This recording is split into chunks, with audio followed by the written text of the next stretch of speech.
What are the steps that we follow in DMAIC methodology? Let us understand in detail. In define phase, we identify and create a business case.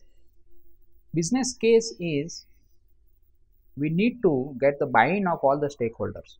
So we have to use the language that business understands. We will understand business case in detail in define phase. Then we create a prioritization matrix to identify which problems we will take first. After that, we identify the team which will work on this project. We create high level process map to understand who are the different stakeholders, from where the inputs are coming and where the output is going.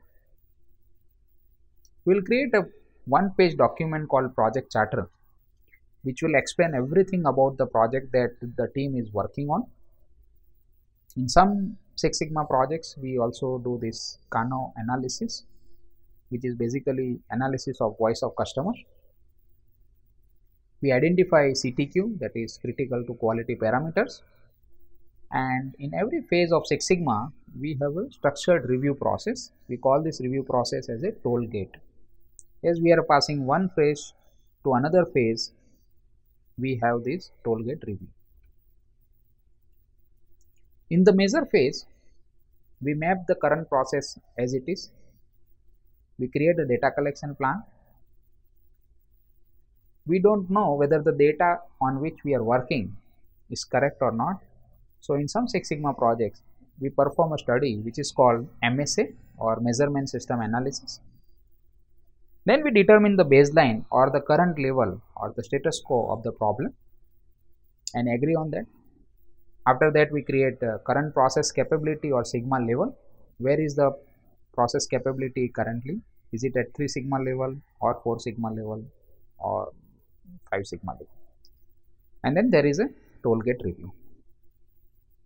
In analysis phase, we perform data analysis and identify causes responsible for the effect.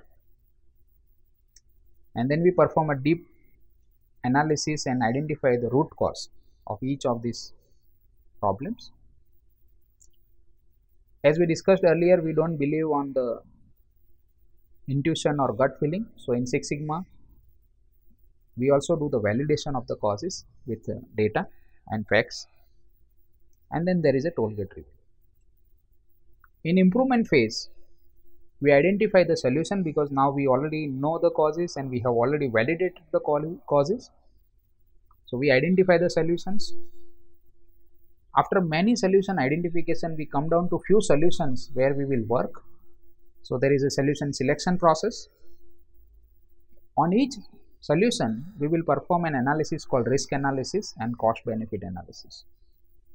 Once we do this and agree on the actions that we want to take, we will identify where we will do the piloting or trials.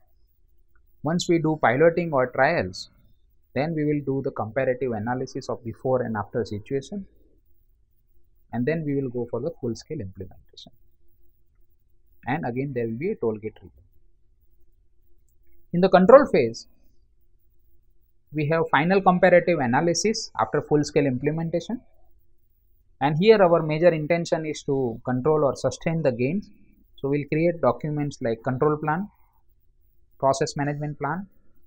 We will also create a system for monitoring the parameter, and we will create a system for auditing, and we will execute that also. We will identify what are the horizontal deployment opportunities available. Can this project be copied and pasted to some other departments or functions or some other units within the organization? And if it is there, then we will deploy that horizontally. There will be a toll gate review after that also. And finally here, we will have a project closure. So as you see, in define phase, we had this project charter where we agreed on some of the deliverables. In the project closure, again we will review and close the project